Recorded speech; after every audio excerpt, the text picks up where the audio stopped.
Hello ज़िद्दी विद्यार्थी, कैसे हैं आप सभी लोग। और आज हम यहाँ पर रिपोर्ट्स एंड इंडेक्सेस जो अपकमिंग सीएससी एग्ज़ाम है उसके लिए करने वाले हैं। 16 जून को आपका प्रीलिम्स का पेपर है और उसके पहले हमको सारे के सारे जो रिपोर्ट्स और इंडेक्सेस न्यूज़ में थे उनको कवर करना है, प्लस जितने भी global financial institutions plus multilateral institutions जो पब्लिश करते हैं उसके बारे में भी चीज़ों को लर्न करना है। ठीक है, तो हम कैसे कवर करने वाले हैं। सबसे पहले तो हम जो करंट अफेयर्स में इश्यूज में रिपोर्ट्स और इंडेक्स थे उसको कवर करेंगे, जैसे कि this one global report on internal displacement, global multi dimensional poverty index, after that world poverty clock, global resource outlook, global obesity rates like that.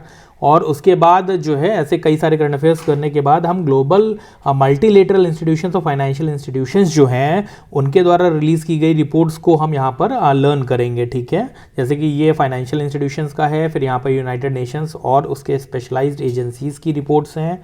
After that हम lastly जो है India में जो रिपोर्ट्स पब्लिश की जाती हैं by Indian government plus government departments और जो भी एनजीओ सेक्टर है उसके माध्यम से, प्लस जो नीति आयोग है, तो उनकी रिपोर्ट्स को हम चेक करेंगे। तो स्टार्ट करते हैं हम यहाँ पर अपना lecture regarding reports and indexes. तो this is our first report today which had been in the current affairs recently, global report on internal displacement 2024, जिसको ग्रिड 2024 भी बोलते हैं। रिलीज किसने किया है? It is released by Internal Displacement Monitoring Committee, ठीक है, which is based in Geneva. It is an autonomous organisation, ठीक है, ऑटोनोमस ऑर्गेनाइजेशन है। इसके हाईलाइट्स क्या हैं? पहली चीज ये रिपोर्ट क्या बताती है कि इंटरनली डिस्प्लेस्ड पर्सन कितने हो गए हैं, तो there are 76 million people who are internally displaced, यानी विद इन द कंट्री, ठीक है, 2023 में। और ये फिगर बढ़ा है 2022 से अराउंड बाई 5 मिलियन।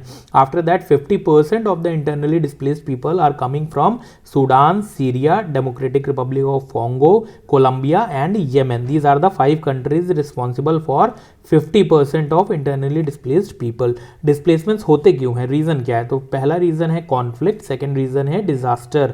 तो कॉन्फ्लिक्ट की वजह से around 68 million people got displaced and because of disaster 7 million people. फिर साउथ एशिया के बारे में क्या बताता है ये report? It says that south Asia reported it's lowest internal displacement since 2018। तो ये आपको याद रखना होगा इन लास्ट 5 to 6 ईयर्स और 7 ईयर्स जो साउथ एशिया में है ये लोवेस्ट रहा है। तो ये हो सकता है यूपीएससी में हाईएस्ट करके पूछ लें कि इंटरनल डिस्प्लेसमेंट हाईएस्ट रहा है, तो स्टेटमेंट गलत हो जाएगा। तो always remember from the perspective of prelims PYQ, ठीक है, पीवाईक्यू के पॉइंट ऑफ व्यू से चीज़ों को हमेशा देखिएगा। After that moving on to our second report, World Press Freedom Index 2024। This is released by Reporters Without Borders which is a not for profit organisation. India का इसमें rank कितना है? 159 out of 180 countries. Top 3 countries कौन है press freedom के मामले में? These are Norway, Sweden and Denmark. फिर पाकिस्तान का रैंकिंग, चूंकि हमारे पड़ोसी मुल्क हैं इसलिए इनके बारे में भी जानना ज़रूरी है। तो इंडिया का रैंक 159 है, पाकिस्तान का रैंक 152 है एंड चाइना का 172। तो आप यहाँ पे एक डिस्क्रिपेंसी पाएंगे कि पाकिस्तान में जो प्रेस की फ्रीडम है that is more secure. After that the third topic is Inter Governmental Negotiating Committee. इसके बारे में सीधे यूपीएससी पूछ सकता है कि Inter Governmental Negotiating Committee which is seen in the news recently refers to, ठीक है, इसके बारे में पूछ सकता है। तो this negotiating committee aims to develop legally binding document at international level regarding plastic pollution, ठीक है। तो प्लास्टिक पॉल्यूशन के लिए इंटर गवर्नमेंटल नेगोशिएटिंग कमेटी बनाई गई है। Recently in April 2024 there was the 4th session of this that took place in Ottawa, Canada. After that we are seeing Global multi dimensional poverty Index 2023-24 की report release हुई थी। किसने release की थी? United Nations Development Programme plus Oxford Poverty and Human Development Initiative, इन दोनों ने मिलकर global multi dimensional poverty index निकाला। इसकी फाइंडिंग्स क्या थी? First finding was 18% of the total global population was facing acute multi dimensional poverty, ठीक है, अराउंड 1.1 बिलियन पीपल, ठीक है। तो ये 1.1 billion people, around 18% of global population, वो मल्टी डायमेंशनल पॉवर्टी फेस कर रही है। सब सहारन अफ्रीका में this number is touching 534 million, ठीक है, out of 1.1 billion 534 million is in sub Saharan Africa and in South Asia it is 389 million. Poverty rate among children is more than adults, ठीक है, ये याद रखिएगा, as a statement UPSC में पूछ सकता है। और इसमें क्या है कि चिल्ड्रन में जो पॉवर्टी वो 27.7% है, अडल्ट्स में दिस इज अराउंड 13.4%। इंडिया का स्टेटस क्या है? India is among the 25 countries which have halved their global multi dimensional poverty values with in 15 years. पिछले 15 साल में इंडिया ने अपनी जो गरीबी है वो 50% से भी ज़्यादा घटा दी है, यानी कि इसकी काफ़ी तारीफ हुई है। ठीक है, फर्स्ट टाइम का पब्लिश किया गया था ये इंडेक्स 2010 में। इसमें टोटल 10 इंडिकेटर्स हैं which we are going to see now. ठीक है, तो a person who is multi dimensionally poor if he और शी इज डिप्राइव्ड इन 1/3 और मोर ऑफ वेटेड इंडिकेटर्स। ठीक है, 10 इंडिकेटर्स हैं, उसमें से 1/3 या उससे ज़्यादा में अगर आप पुअर हो तो ही आप मल्टी डायमेंशनल पुअर की कैटेगरी में रखे जाते हो। यहाँ पर ये global multi dimensional poverty index चूंकि 2010 में रिलीज़ किया गया था, इसलिए 2012 के प्रीलिम्स में यूपीएससी में पूछा भी गया था। फर्दर हम देखते हैं यहाँ पर इसके 10 इंडिकेटर्स कौन कौन से हैं। तो there are 3 dimensions which are divided into 10 indicators. पहला डायमेंशन क्या है? हेल्थ का है, second is of education, third is of standard of living. यहाँ पर थोड़ा सा जूम इन कर लेते हैं। हेल्थ में अगर बात करूँ तो there are 2 indicators for nutrition and for child mortality. Nutrition क्या कहता है कि अगर कोई 70 साल से कम का है, ठीक है, यानी जवान है या बच्चा है, तो अगर उसकी न्यूट्रिशनल इन्फॉर्मेशन अंडर नरिश्ड की है तो 1/6 वेट ये कैरी करेगा। ठीक है, चाइल्ड मोर्टेलिटी की ऐसी बात करूं तो 18 ईयर्स की एज से पहले अगर किसी की डेथ हो गई है, जब भी सर्वे किया जाता है उसके पिछले 5 साल के पीरियड में कोई बच्चा अगर 18 साल का है और उससे कम उम्र का है और उसकी डेथ हुई है तो वो चाइल्ड मोर्टेलिटी के इंडिकेटर में फिट होगा और वहाँ पर उसका वेट कितना? 1/6। ये टोटल हेल्थ का वेटेज कितना है in the full indication, full index 1/3 का है। एजुकेशन भी 1/3 है, स्टैंडर्ड ऑफ लिविंग भी 1/3 है। लेकिन एजुकेशन में भी 2 और इंडिकेटर्स हैं एजुकेशन के डायमेंशन में, जैसे ईयर्स ऑफ स्कूलिंग और स्कूल अटेंडेंस। ठीक है, तो ये दोनों 1/6 कैरी करते हैं। स्कूल अटेंडेंस याद रखिएगा और ईयर्स ऑफ स्कूलिंग याद रखिएगा। फिर स्टैंडर्ड ऑफ लिविंग में जो टोटल रिमेनिंग 6 इंडिकेटर्स हैं वो कौन कौन से हैं? कुकिंग फ्यूल, जिसका वेटेज जो है 1/18 का है, ये सबको ऐड करेंगे तो 1/3 आ जाएगा। ठीक है, यानी 33% वेटेज स्टैंडर्ड ऑफ लिविंग का भी है।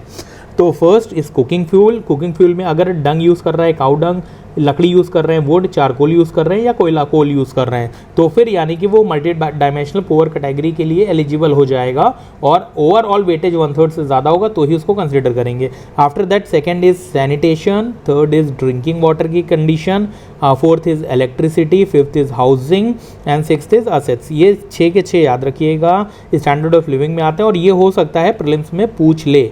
ठीक है, और यहाँ पर जैसे ड्रिंकिंग वाटर का आप देख रहे हैं कि अगर 30 मिनट किसी को घर से चल के जाना पड़ता है, जाके आने में पानी लाने में लगता है, तो उसके पास हाउस होल्ड कनेक्शन नहीं, और इसी को ध्यान में रखते हुए जल जीवन मिशन लाया गया है, यानी कि हर घर जल मिशन चल रहा है गवर्नमेंट का। तो ये सिर्फ ना यहाँ पर काम आएगा आपको, बल्कि मेंस में भी काम आएगा। तो remember these 10 indicators here. This is regarding Global multi dimensional poverty Index. Similarly we do have Human Development Index. ठीक है, ह्यूमन डेवलपमेंट इंडेक्स जो है वो रिलीज कौन करता है? हमारा UNDP। ये आगे हम चल के लर्न करेंगे जब UNDP की रिपोर्ट्स के बारे में देखेंगे, बट इसके जो इंडिकेटर्स हैं टोटल उसके बारे में थोड़ा सा जान लेते हैं।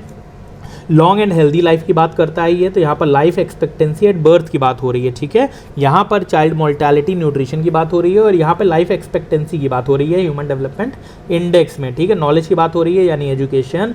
अगेन इसमें सिमिलर इंडिकेटर्स हैं जो कि ऊपर यहाँ पर इंडिकेटर्स हो रहे थे हमारे। तो एक्सपेक्टेड ईयर्स ऑफ स्कूलिंग है यहाँ पर, एक्सपेक्टेड ईयर्स ऑफ स्कूलिंग और mean years of schooling in human Development Index. ठीक है, UNDP का है ये भी। और डिसेंट स्टैंडर्ड ऑफ लिविंग के अंदर gross national income per capita on PPP basis यहाँ पर मेजर किया जाता है। ठीक है, और यहाँ पर हम क्या कर रहे थे मेजर? यहाँ पर हमने ये 6 इंडिकेटर्स देखे। यहाँ पर कौन से हैं? GNI, ग्रॉस नेशनल इंडेक्स वाला है। ठीक है, ग्रॉस नेशनल इनकम।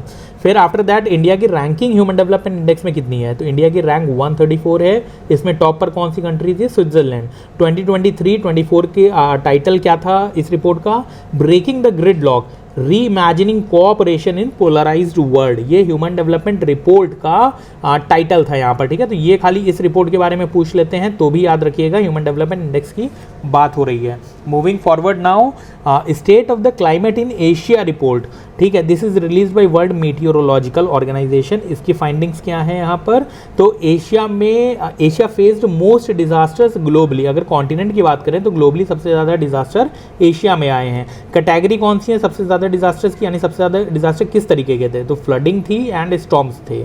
फिर Asia has warmed faster than the global average, यानी कि एशिया में जो ग्लोबल वार्मिंग हुई है वो ऑलमोस्ट फास्टर है ग्लोबल एवरेज से और नियरली डबल्ड है सिंस 1961 एंड 1990। ठीक है, इस पीरियड के बाद से जो है डबल हो गया है अभी, यानी पिछले 3 डिकेड में ऑलमोस्ट डबल हो रखा है जो ग्लोबल वार्मिंग हो रही है एशिया की कंपेयर टू ग्लोबल एवरेज। फिर another report is there ensuring safety and health at work in a changing climate report. ठीक है, ये आईएलओ का रिपोर्ट है, वर्क की बात हो रही है यहाँ पे, लेकिन चेंजिंग क्लाइमेट का है तो हो सकता है आप कंफ्यूज ना हो कि यूएनईपी का एंड ऑल है। ये इंटरनेशनल लेबर ऑर्गेनाइजेशन की एक रिपोर्ट है। इसकी फाइंडिंग्स क्या कहती हैं, 70% of the global workers they are exposed to climate change. तो ये आप अपने मेंस में भी कोट कर सकते हैं, लेकिन फिलहाल प्रीलिम्स के पॉइंट ऑफ व्यू से इंपॉर्टेंट है क्योंकि ILO is a credible institution. तो यहाँ पर हो सकता है यूपीएससी सवाल फ्रेम कर दे in terms of statement wise frame pattern. ठीक है, after that in the last 2 decades 70.9% of the workers are facing rising temperature issue. ठीक है, टेम्परेचर बढ़ने की वजह से they are facing issues of health. फिर UV radiation and air pollution. ठीक है, around 1.6 billion of world's population is facing these two severely. Air pollution की वजह से बहुत सारे लोगों को डेथ होती है और यूवी रेडिएशन की वजह से डर्मा के इश्यूज होते हैं, स्किन के इश्यूज होते हैं। ठीक है, स्किन कैंसर भी फैलता है। Moving forward, there is this global report on food crisis 2024. This is released by Food Security Information Network, जो कि एनुअली इसको रिलीज करती है, which is under Global Network Against Food Crisis. ठीक है, and this network comprises of United Nations, European Union countries, United States aid programme and NGOs. ठीक है, तो इसको बहुत सारे लोगों ने मिलकर इस नेटवर्क में शामिल हुए हैं और इस पर वर्क कर रहे हैं। फाइंडिंग्स क्या है global report on food crisis 2024 की, this is the 5th consecutive year which shows acute food insecurity is rising. ठीक है, फूड इनसिक्योरिटी लगातार बढ़ रही है लगातार पिछले 5 साल में। फिर 282 million people in 59 countries are facing food security issues. 2023 में अराउंड 59 कंट्रीज के 28 मिलियन 282 मिलियन यानी 28 crore people are facing food insecurity. Reasons क्या हैं प्राइमरी, कॉन्फ्लिक्ट हो गया, एक्सट्रीम वेदर इवेंट्स हो गए and economic shocks. These 3 are the most important reasons here. Most severe food crisis is seen in a decade in Gaza Strip. तो ये statement यहाँ पर आ सकता है क्योंकि ये भी एक क्रेडिबल इंस्टीट्यूशन से आया है। तो सबसे ज़्यादा पिछले 1 डिकेड में फूड क्राइसिस कौन से रीजन ने देखा है, गाजा स्ट्रिप ने देखा है। और सूडान में 1/3 population require emergency food assistance, 1/3 population. तो ये भी यूपीएससी पूछ रहा है रिसेंटली, पिछले 2-3 साल में उसने पूछा है प्रीलिम्स में कि किस कंट्री में कौन सा इशू चल रहा है। ठीक है, तो कौन सी ऐसी कंट्री है जहां पर 1/3 पॉपुलेशन को फूड इमरजेंसी आ गई है, फूड इनसिक्योरिटी आ गई है, Sudan. Moving forward now, world cyber crime index, इसको देख लेते हैं। ये किसने पब्लिश किया है, अभी ये रिसर्चर्स ने पब्लिश किया है of University of Oxford and UNSW Canberra Australia. इसकी फाइंडिंग्स क्या हैं वर्ल्ड साइबर क्राइम इंडेक्स की, top countries which are facing cyber threat are Russia, Ukraine, China, USA, Nigeria. ठीक है, after that also comes your UK and Brazil. ठीक है, और India किस पे, इंडिया 10th नंबर पे है। इंडिया में मेनली किस तरीके के साइबर थ्रेट्स हैं, तो most scams are for tricky advance payments. ठीक है, आपको भी फ़ोन आया होगा कभी ना कभी, ये जमतारा वाला मॉडल इंडिया में बहुत हिट हो रखा है नेगेटिव सेंस में। किस सेंस में, नेगेटिव सेंस में। यहाँ पर लोग आपको कॉल करते हैं और क्या बोलते हैं कि आपका यूपीआई का आईडी जो है वो हो रखा है, उसको अपडेट करना है, एडवांस करना है और इसके लिए हमें ये लिंक पे आप क्लिक करिए, या फिर आपका एटीएम खो गया है, या फिर जो है आप ये प्राइज़ मनी जीते हैं और इस प्राइज़ को जीतने के लिए आपको इस लिंक पे क्लिक करना पड़ेगा। इस तरीके से बहुत सारे ट्रिक लगा कर लोग जो है कॉल करते हैं। ठीक है, ये जमतारा वाला मॉडल चल रहा है यहाँ पर। फिर इकोनॉमिक इम्पैक्ट के प्रोजेक्शन क्या हैं साइबर क्राइम की वजह से। First thing is your $9.22 trillion of loss we have seen in 2024 which will increase to $13.82 trillion by 2028। Cyber crime की वजह से इतना नुकसान हो रहा है, 9.22 trillion of world GDP is lost.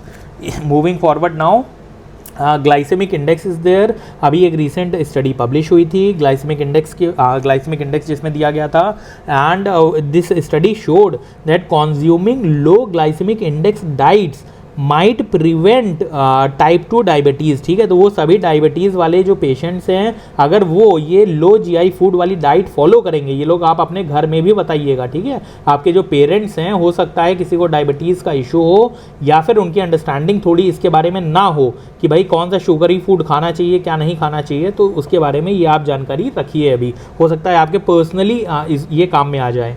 तो ये क्या बताती है कि अगर लो ग्लाइसेमिक इंडेक्स फूड आप खाते हो, डाइट में रखते हो, तो आपको डायबिटीज़ टाइप 2 डायबिटीज़ के चांसेस कम हो जाएंगे। ठीक है, ग्लाइसेमिक इंडेक्स होता क्या है?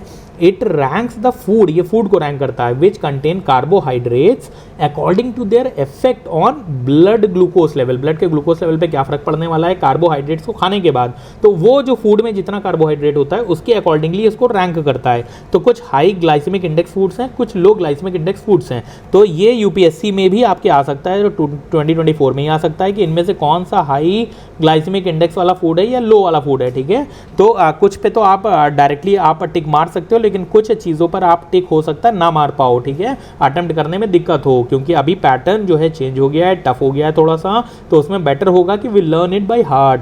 हाई ग्लाइसेमिक इंडेक्स फूड कौन से हैं जिससे टाइप 2 डायबिटीज़ जो है वो फैल जाता है, यानी कि उसके चांसेस बढ़ जाते हैं? पहला है शुगर, दूसरा है स्वीटेंड ड्रिंक्स जैसे कोका कोला, थर्ड है white polished rice, fourth is your potato यानी कि आलू, and fifth is your white bread जो हम लोग खाते हैं कैलोरी की।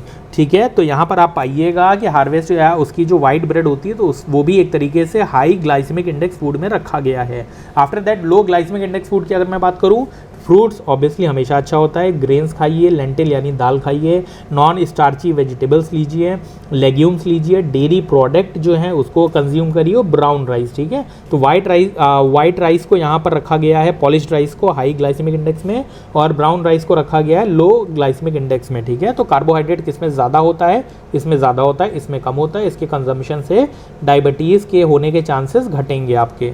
Moving forward now, food waste index report 2024 किसने रिलीज किया है? United Nations Environment Programme plus WRAP. ये रैप क्या है? Waste and resources action programme, बहुत इंपॉर्टेंट इंडेक्स है, ये याद रखिएगा 2024 के लिए, आप पेपर में आ सकता है। फाइंडिंग्स क्या हैं? 1 बिलियन मील्स आर वेस्टेड, खाना जो है 1 बिलियन थालियाँ कम से कम वेस्ट हुई हैं 2022 में। 783 million people struggled with hunger in 2022, यानी 78 करोड़ लोग लमसम। फिर 1.05 billion tons of food is wasted, जिसमें से सबसे ज़्यादा वेस्ट कहाँ पे होता है? 60% के अराउंड घर के अंदर, हाउस होल्ड, 28% फूड सर्विसेज में यानी कि रेस्टोरेंट्स में, and 12% is at retail level. After that food loss and waste generated, ये इंपॉर्टेंट पॉइंट है, जो खाना नुकसान हो जाता है उससे ग्रीन हाउस गैस एमिशन कितना हो रहा है एनुअली? 8 to 10% के अराउंड। ठीक है, total green house gas emission world में जितना होता है उसमें से अराउंड 10% के अराउंड जो होता है, जो खाना नुकसान हो जाता है, वेस्ट हो जाता है, उससे होता है। And this 8 to 10% is around 5 times that green house gas emission is coming from aviation sector, यानी एविएशन सेक्टर से अराउंड 2% ही ग्रीन हाउस गैस एमिशन होता है, लेकिन फूड लॉस से हमारा कितना हो जाता है? 8 to 10%। फर्दर सिप्री की एक रिपोर्ट आई है जो कि आर्म्स के इंपोर्ट के बारे में बताती है। तो India remain the top arms importer in 2019 and 2023 period. पिछले 5 सालों में इंडिया टॉप आर्म्स इंपोर्टर रहा है, सबसे ज़्यादा हथियार इंडिया ने मंगाए हैं।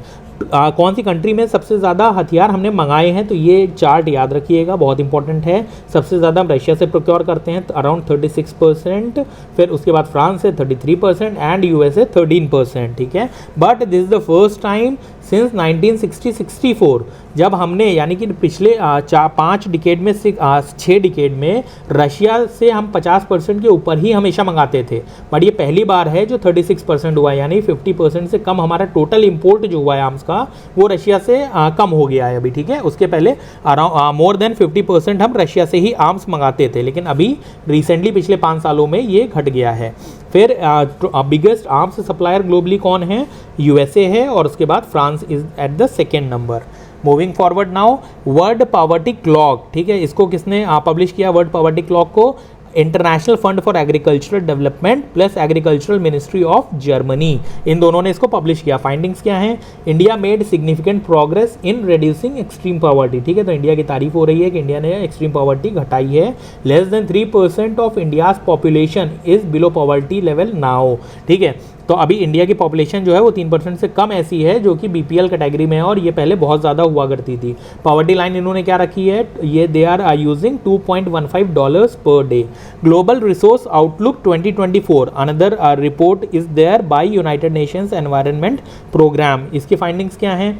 ग्लोबल प्रोडक्शन और कंजम्पशन जो है मटीरियल रिसोर्सेज का, ठीक है, वो पिछले 50 साल में यानी पिछले 5 डिकेड में 3 गुने से भी ज़्यादा बढ़ गया है। जो भी मटीरियलिज्म हो रहा है, कंज्यूमरिज्म हो रहा है, तो वो 3 टाइम्स बढ़ गया। ये आपके मेंस में भी बहुत काम आएगा ये स्टेटमेंट। फिर जो एक्सट्रैक्शन किया जाता है मटीरियल रिसोर्सेज को हम प्रोक्योर करते हैं, प्रोसेस करते हैं, तो it is leading to around 55% of greenhouse gas emissions. 40% of particulate matter is coming from these material resources which we are extracting for our own consumption and production. तो 40% particulate matter इस process से आता है, 55% global house gas emissions इससे हो रही हैं, and 90% of the land related biodiversity loss जो हुआ है, जो भी बायोडाइवर्सिटी एक्सटिंक्शन वाले इश्यूज फेस हो रहे हैं, वो भी इसी वजह से हो रहे हैं, मटीरियलिज्म की वजह से। ये किस रिपोर्ट में पता चला है? Global resource outlook 2024। After that global obesity rates are there. ये किसने पब्लिश किया है? अभी वर्ल्ड हेल्थ ऑर्गेनाइजेशन ने, plus NCD risk factor collaboration. ये एक तरीके का कोलाबोरेशन है, ये एक नेटवर्क है, ग्लोबल नेटवर्क है ऑफ हेल्थ साइंटिस्ट। तो ये अपने आप में भी पूछ सकते हैं एनसीबी आरएफ कोलैब क्या है, ठीक है, global network of health scientist. इसने बोला है कि 1 बिलियन पॉपुलेशन वर्ल्ड की जो है वो ओबेसिटी के इश्यूज फेस कर रही है। Finally we are in the last report of the current affairs, report on status of leopard in India. किसने पब्लिश किया है? Ministry of Environment, Forest and Climate Change plus National Tiger Conservation Authority plus Wild Life Institute of India. इन तीनों लोगों ने मिलकर, तीनों institutions ने मिलकर इसको पब्लिश किया लेपर्ड्स के बारे में। क्या फाइंडिंग्स हैं? ये हाईली इंपॉर्टेंट है आपके यूपीएससी प्रीलिम्स के लिए 2024। 16 जून को इसमें से क्वेश्चन आ जाए तो कोई बड़ी चीज़ नहीं होगी, लर्न कर लीजिए। 2018 में कितना पॉपुलेशन था लेपर्ड का? 12,852। 2022 में लेपर्ड का पॉपुलेशन कितना है? 13,874, यानी 8% तक बढ़ा है। स्टेबल रीजन्स कहाँ पे हैं? यानी कि वो रीजन्स जहाँ पे पॉपुलेशन या तो बढ़ी है या स्टेबल रही है, वो है सेंट्रल इंडिया। पॉपुलेशन घटी कहाँ पर है? ये पॉपुलेशन शिवालिक हिल्स में कम हो गई है और गैंगेटिक प्लेन्स में पॉपुलेशन लेपर्ड्स की कम हुई है। ये भी पूछ सकते हैं एज ए स्टेटमेंट। हाईएस्ट जो लेपर्ड पॉपुलेशन है कहाँ पर है? These are the 4 states, Madhya Pradesh, Maharashtra after that second number, Karnataka is at third and Tamil Nadu. तो एमपी, महाराष्ट्र, कर्नाटका, तमिलनाडु, MMKT, ये जो है आपका ये highest level of population of leopard है। कहाँ पर कौन से टाइगर रिजर्व में सबसे ज़्यादा लेपर्ड पॉपुलेशन मिली है? नागार्जुन सागर श्रीसाइलम जो कि आंध्र प्रदेश में है, and after that in Panna tiger reserve जो कि एमपी में है, ठीक है, ये याद रखिएगा। हैबिटेट ऐसा कौन सा है जहाँ पर ये पाए जाते हैं लेपर्ड्स? तो ये हर तरीके के फॉरेस्ट में पाए जाते हैं, चाहे ट्रॉपिकल रेन फॉरेस्ट हो और चाहे स्क्रब फॉरेस्ट हो, लेकिन ये कहाँ पर नहीं पाए जाते हैं? एक्सेप्शंस क्या हैं? Leopards are not found in deserts, leopards are not found in mangroves of Sundarbans. ये बहुत इंपॉर्टेंट पॉइंट है, यहाँ पर लेपर्ड्स नहीं मिलते हैं जहाँ पर टाइगर मिलते हैं, ठीक है, यहाँ पर लेपर्ड्स नहीं मिल रहे हैं मैनग्रोव्स में। After that global financial organisations जो हैं इसके बारे में हम थोड़ा सा जान लेते हैं कि कौन कौन से इंस्टीट्यूशंस कौन कौन सी रिपोर्ट्स पब्लिश करते हैं।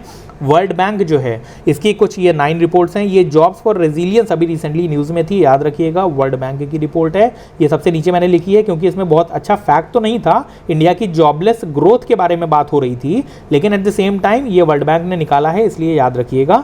और रिपोर्ट्स कौन सी हैं वर्ल्ड बैंक की? Ease of doing business, World Development Report is by World Bank, Global Economic Prospects report World Bank का है, ईज ऑफ लिविंग इंडेक्स भी वर्ल्ड बैंक का है। रेमिटेंस याद रखिएगा, इंडिया को $100 बिलियन के ऊपर मिला है, ये रिपोर्ट इसके बारे में कौन बताता है? तो वर्ल्ड बैंक बताता है। इंडिया डेवलपमेंट रिपोर्ट या वर्ल्ड डेवलपमेंट रिपोर्ट दोनों ही वर्ल्ड बैंक देते हैं। फिर universal health coverage, universal health coverage index जो है ये वर्ल्ड बैंक पब्लिश करता है। सर्विस ट्रेड रिस्ट्रिक्शन इंडेक्स, तो ये 2 तरीके के इंडेक्स हैं, यूनिवर्सल हेल्थ कवरेज इंडेक्स और सर्विस ट्रेड रिस्ट्रिक्शन इंडेक्स, ये दोनों ही वर्ल्ड बैंक हमारा पब्लिश करता है, याद रखिएगा आप लोग। फिर जॉब्स फॉर रेजिलियंस मैंने बताया, ये रिपोर्ट अभी रिसेंटली न्यूज़ में थी और ये भी वर्ल्ड बैंक पब्लिश करता है। WTO कौन सी रिपोर्ट्स पब्लिश करता है? वर्ल्ड ट्रेड आउटलुक, ठीक है, ट्रेड से आप समझी जाएंगे, वर्ल्ड ट्रेड ऑर्गेनाइजेशन की रिपोर्ट है। तो world trade outlook indicators WTO निकालता है, ना कि अंकटैड, ठीक है। यूनाइटेड नेशंस में बहुत सारे ऐसे इंस्टीट्यूशंस हैं जो कि ट्रेड रिलेटेड हैं, लेकिन वो यहाँ पर सही नहीं होगा, WTO है। वर्ल्ड इकोनॉमिक फोरम की अब हम बात करते हैं, तो इसकी रिपोर्ट्स बहुत इंपॉर्टेंट है यहाँ पर, और IMF की रिपोर्ट्स बहुत इंपॉर्टेंट है। वर्ल्ड इकोनॉमिक फोरम कौन कौन से पब्लिश करता है? पहला, इंफॉर्मेशन टेक्नोलॉजी रिपोर्ट, दूसरा travel and tourism competitiveness report, third is global energy architecture performance index, ठीक है। ये एनर्जी आर्किटेक्चर बहुत अच्छे से आप लोग याद रखिएगा 2024 के लिए। एनर्जी आर्किटेक्चर कौन निकालता है? वर्ल्ड एनर्जी फोरम, WEF, ठीक है। After that global environment performance index, ठीक है। ये मैंने आगे भी अभी एक बार टच कराया है, इसको आप देखिएगा। ग्लोबल एनवायरनमेंट, आगे मैंने सारे के सारे क्लाइमेट चेंज और एनवायरनमेंट से जुड़े हुए जितने भी इंस्टीट्यूशंस हैं जो पब्लिश कर रहे हैं इसको, वो एक साथ लिखे हैं मैंने। बस ये वाला जो है वर्ल्ड इकोनॉमिक फोरम अलग से है यहाँ पर, तो इसको याद रखिएगा। ग्लोबल एनवायरनमेंट की परफॉर्मेंस को कौन मेजर कर रहा है? World Economic Forum. फिर world power language index is released by World Economic Forum. Inclusive development की बात कौन कर रहा है? World Economic Forum. Global gender gap index कौन निकालता है? जेंडर का गैप कौन बता रहा है? वर्ल्ड इकोनॉमिक फोरम बता रहा है। At the same time gender inequality index जो है आपका UNDP बताता है, यूनाइटेड नेशंस डेवलपमेंट प्रोग्राम। तो जेंडर की इनइक्वालिटी की बात होगी तो UNDP, जेंडर के गैप की बात होगी तो वर्ल्ड इकोनॉमिक फोरम। फिर ह्यूमन कैपिटल इंडेक्स कौन निकालता है आपका? World Economic forum. Human development report कौन निकालता है? UNDP, ठीक है। UNDP HDR निकालता है। और जबकि human capital index, gender gap index, inclusive development index, power language index, environment performance index, ये सारे के सारे वर्ल्ड इकोनॉमिक फोरम देखिए निकालता है आपका, ठीक है। इसको याद रखिएगा। ये मैं PDF आप लोगों को दे दूंगा ग्रुप पर, अपने जो टेलीग्राम चैनल है वहाँ पे आप लोग डाउनलोड कर सकते हैं। OECD की अगर मैं बात करूँ यहाँ पर, OECD क्या पब्लिश करता है? Performance of international students assessment, PISA report, ठीक है। ये बैंक फॉर इंटरनेशनल सेटलमेंट जो है बेसल में बेस्ड है, स्विट्जरलैंड में, ये global financial systems report publish करता है, ठीक है। तो फाइनेंशियल सिस्टम्स की कौन बात कर रहा है? BIS। IMF जो बात करता है वो ग्लोबल फाइनेंशियल स्टेबिलिटी की बात करता है, ये स्टेबिलिटी की बात कर रहा है IMF, और फाइनेंशियल सिस्टम की कौन बात कर रहा है? BIS बात कर रहा है। ये डिफरेंस याद रखिएगा। फिर IMF की बात करते हैं तो World Economic Outlook is published by IMF, global financial stability report is published by IMF, fiscal monitors is published by IMF and external sector report is published by IMF। OPEC जो है, OPEC चूंकि organisation है petroleum exporting countries का, तो ये oil की बात करता है। तो ओपेक जो है वर्ल्ड ऑयल आउटलुक देता है, ठीक है। जिस तरीके से हम यहाँ पर देख रहे हैं सारी चीज़ें, उसी तरीके से FATF जो है कॉम्बिनेशन में याद रखिए, ग्लोबल मनी लॉन्ड्रिंग रिपोर्ट कौन पब्लिश करता है? FATF। मूविंग फॉरवर्ड नाउ हम यूनाइटेड नेशंस और उसकी कुछ स्पेशलाइज्ड एजेंसीज की रिपोर्ट्स को हम देख लेते हैं। यूनेस्को किसकी बात करता है? एजुकेशन की बात करता है, एजुकेशन को मॉनिटर कर रहा है क्योंकि ये इंस्टीट्यूशन उसी चीज़ का है। फिर जेंडर पैरिटी इंडेक्स आप देखेंगे यहाँ पर यूनेस्को पब्लिश करता है। हमने अभी अभी देखा जेंडर पैरिटी जो है यूनेस्को करता है, जबकि जेंडर इनइक्वालिटी जो करता है UNDP करता है। जेंडर गैप जो है ये कौन करता है हमारे? जल्दी से बता दिए, World Economic Forum. Gender gap World Economic Forum, gender inequality United Nations Development Programme. Gender की पैरिटी कौन करवा रहा है? यूनेस्को करवा रहा है, ठीक है, ये याद रखिएगा। फिर वर्ल्ड वाटर डेवलपमेंट रिपोर्ट कौन पब्लिश करता है? यूनेस्को। वर्ल्ड वाटर की भी एक रिपोर्ट है यूनेस्को के द्वारा। यूनिसेफ क्या पब्लिश कर रहा है? चिल्ड्रंस के फंड ऑर्गेनाइजेशन है, तो state of world children report जो है यूनिसेफ के द्वारा आती है। और रिपोर्ट ऑन रेगुलर रिसोर्सेज, ठीक है, रेगुलर रिसोर्सेज भी यूनिसेफ करता है। जैसे कि हमने अभी देखा ग्लोबल रिसोर्सेज आउटलुक हम चेक कर रहे थे अभी, ग्लोबल रिसोर्स आउटलुक, ठीक है, ये यूनाइटेड नेशंस एनवायरनमेंट प्रोग्राम के द्वारा है। लेकिन global report on regular resources, ठीक है, ये यूनिसेफ के द्वारा पब्लिश होती है। UNODC है, United Nations office on drugs and crime, ये क्या पब्लिश करता है? It publishes global report on trafficking in persons, ठीक है, ट्रैफिकिंग इन पर्संस UNODC करता है। वर्ल्ड ड्रग रिपोर्ट, ये ड्रग वाला ऑर्गेनाइजेशन ही करेगा, ट्रैफिकिंग ड्रग वाला ऑर्गेनाइजेशन करेगा। और वाइल्ड लाइफ क्राइम भी यहाँ पर ये एक इंपॉर्टेंट है क्योंकि ये UNEP नहीं करता है जबकि UNODC करता है। तो ड्रग्स एंड क्राइम वाला जो रिपोर्ट है ये वर्ल्ड वाइल्ड लाइफ क्राइम करिएगा, ठीक है, इसका रिपोर्ट ये पब्लिश करता है, UNEP नहीं करता है, ठीक है। जनरली बच्चे इससे कंफ्यूज हो सकते हैं। UNODC जो है आपका world wild life crime report publish करता है। अब अंकटैड की बात करते हैं, United Nations commission on trade and development, ठीक है, तो ये वर्ल्ड इन्वेस्टमेंट रिपोर्ट पब्लिश करता है। इन्वेस्टमेंट की बात अंकटैड करता है, ट्रेड एंड डेवलपमेंट की बात अंकटैड करता है। लीस्ट डेवलप्ड कंट्रीज रिपोर्ट जो है ये भी अंकटैड पब्लिश करता है। फिर इंफॉर्मेशन इकोनॉमी रिपोर्ट ये करता है, जबकि इंफॉर्मेशन टेक्नोलॉजी रिपोर्ट कौन करता है? Information technology report world Economic forum. Information economy report कौन करता है? इंफॉर्मेशन इकोनॉमी रिपोर्ट अंकटैड करता है। ये दोनों में कॉम्बिनेशन याद रखिएगा। टेक्नोलॉजी एंड इनोवेशन रिपोर्ट है अंकटैड का। फिर UNICRI, ठीक है, ये क्या है? United Nations Interregional Crime and Justice Research Institute. ये किस पे पब्लिश करता है? Reports on counterfeiting and organised crime. तो इन दोनों में डिफरेंस याद रखिएगा, ठीक है। ये UNODC जो है ये trafficking in persons, drug and wild life crime की बात कर रहा है, लेकिन जब काउंटर फीट करेंसीज की ऑर्गेनाइज क्राइम की बात आ रही है तो UNICRI पब्लिश करता है इसको। United Nations High Commissioner for Refugees publish करते हैं global trends on forced displacement. फिर United Nations International Telecommunication Union ये क्या पब्लिश करता है? पहला ICT development index, second cyber security index, global cyber security index कौन देता है? United Nations ITU International Telecommunication Unions. फिर यूनाइटेड नेशंस PAP है पब्लिक एडमिनिस्ट्रेशन प्रोग्राम, ये क्या रिलीज करता है? ई गवर्नमेंट रेडीनेस इंडेक्स, क्योंकि पब्लिक एडमिनिस्ट्रेशन वाला है तो इसलिए ई गवर्नमेंट रेडीनेस इंडेक्स इसको रिलीज ये करता है। फिर e participation, e government development index, तो जितना भी गवर्नमेंट ई गवर्नेंस वाला प्रोग्राम है ये सारा का सारा United Nations Public administration Programme release करता है। फिर United Nations Industrial Development Organization UNIDO ये क्या करता है? इंडस्ट्रीज की बात करता है, तो इंडस्ट्रियल डेवलपमेंट रिपोर्ट देता है। वर्ल्ड मैन्युफैक्चरिंग प्रोडक्शन रिपोर्ट देता है, तो वर्ल्ड की जो मैन्युफैक्चरिंग और प्रोडक्शन की रिपोर्ट है वो कौन दे रहा है? UNIDO यहाँ पर पब्लिश कर रहा है। Moving forward now, United Nations Population Fund जो है ये अगेन पॉपुलेशन की रिपोर्ट देता है, State of World Population report. United Nations जो देसा है Department of Economic and Social Affairs ये क्या पब्लिश करता है? World Economic Situation and Prospects report. Further World's Women report, world की वुमेन रिपोर्ट जो है आपका यूनाइटेड नेशंस देशा पब्लिश करता है। यूनाइटेड नेशंस हैबिटेट है तो हैबिटेट यहाँ पर आपका पब्लिश करेगा सिटीज़ के बारे में, हैबिटेट्स के बारे में, ठीक है। तो वही चीज़ है, वर्ल्ड सिटीज़ से कनेक्ट कर लीजिएगा, हैबिटेट रिपोर्ट आती है, यानी कि यूनाइटेड नेशंस हैबिटेट जो है वर्ल्ड सिटीज़ रिपोर्ट पब्लिश करता है, हैबिटेट कमिटमेंट इंडेक्स पब्लिश करता है। United Nations inter agency group क्या करता है? ये चाइल्ड मोर्टेलिटी रिपोर्ट देता है, ठीक है। तो ये पॉपुलेशन फंड वाला रिपोर्ट से नहीं आती है, देखिएगा इंटर एजेंसी ग्रुप से आती है चाइल्ड मोर्टेलिटी रिपोर्ट। फिर United Nations university for environment and human security, ठीक है, इसको क्या बोलते हैं? UNUEHS, ये क्या निकालता है? World disaster Risk reduction report, ठीक है। World disaster Risk reduction report यहाँ पर इसकी वजह से आती है। फिर United Nations office on for Disaster Risk reduction ये क्या निकालता है? Global assessment report. तो ये हमेशा याद रखिएगा, ठीक है।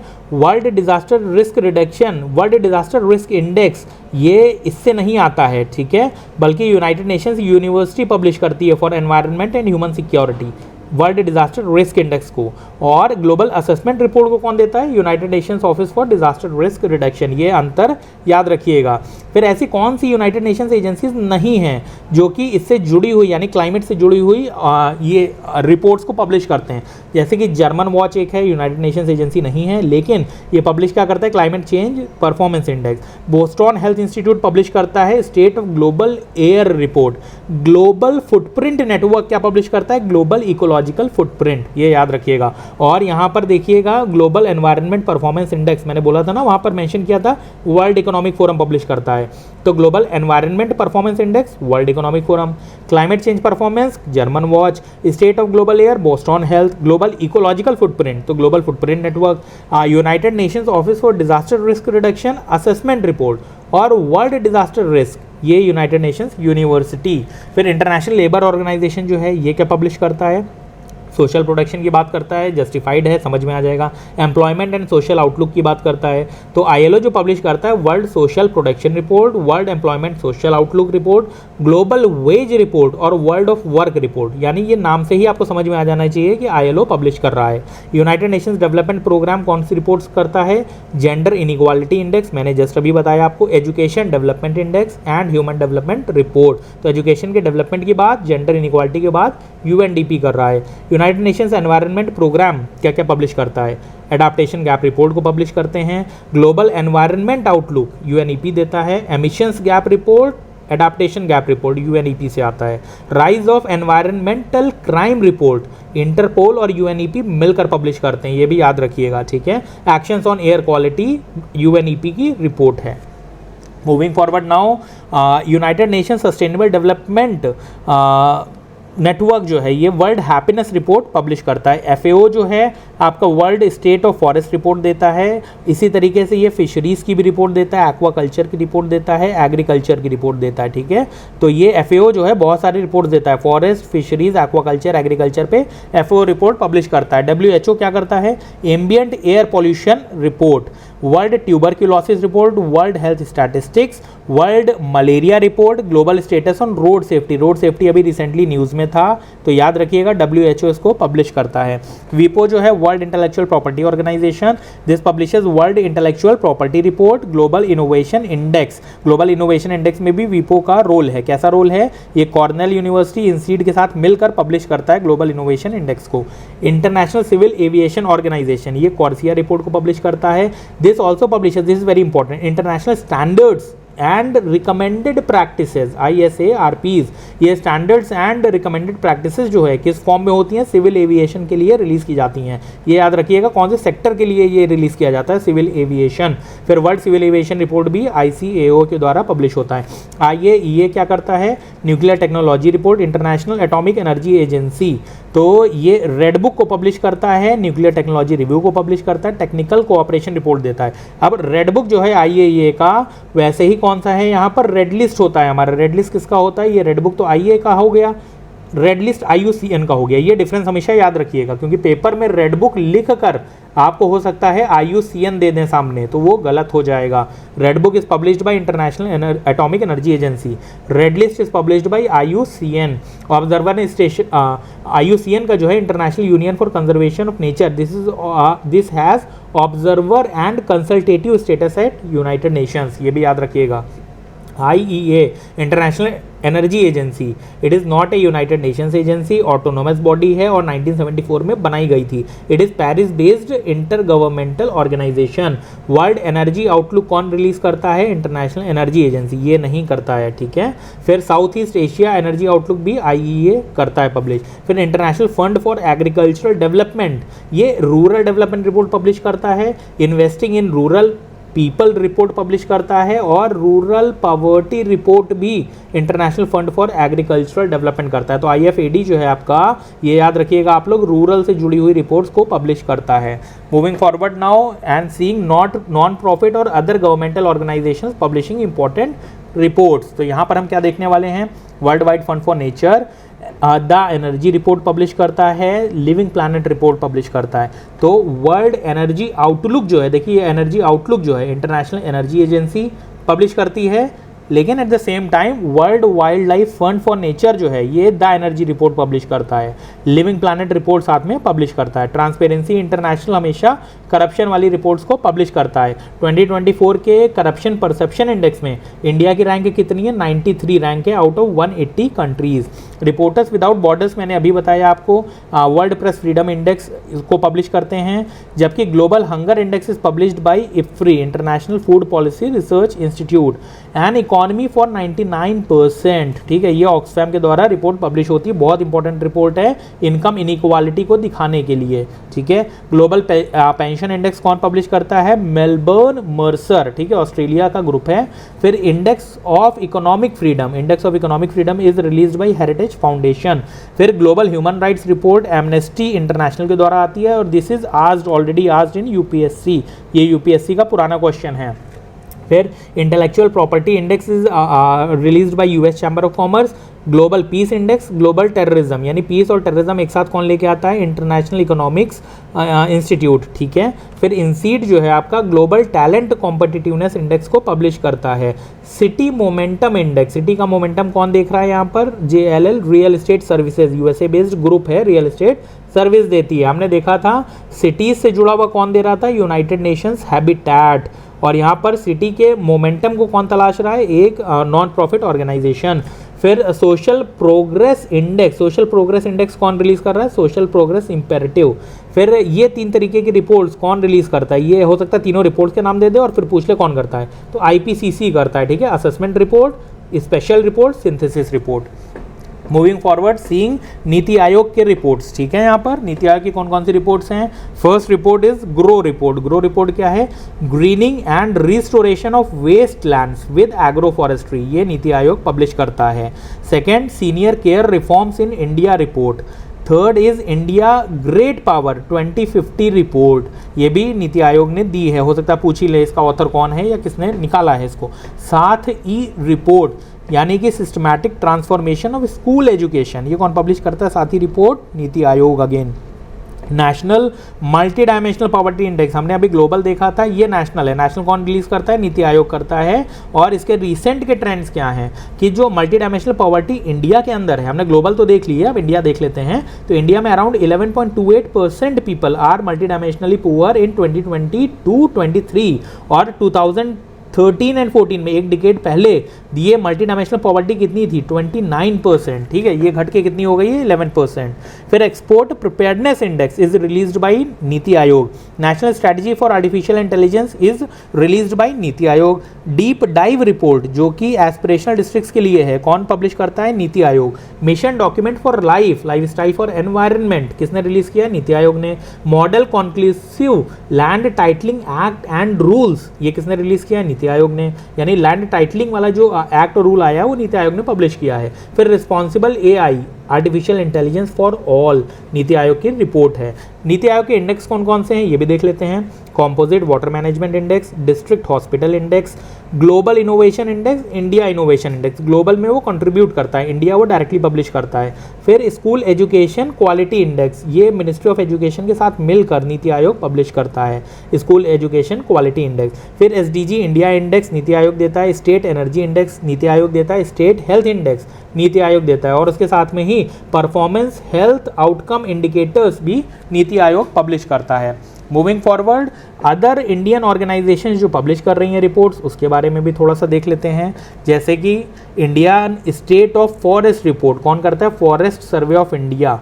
रिपोर्ट कार्ड्स ऑफ स्वच्छ भारत मिशन, इसके रिपोर्ट कार्ड भी आते हैं कि कौन कैसा गांव परफॉर्म कर रहा है, कौन देता है, Quality Council of India. National air quality index, central pollution control board. National ambient air quality standards भी सेट कौन करता है, सेंट्रल पोल्यूशन कंट्रोल बोर्ड।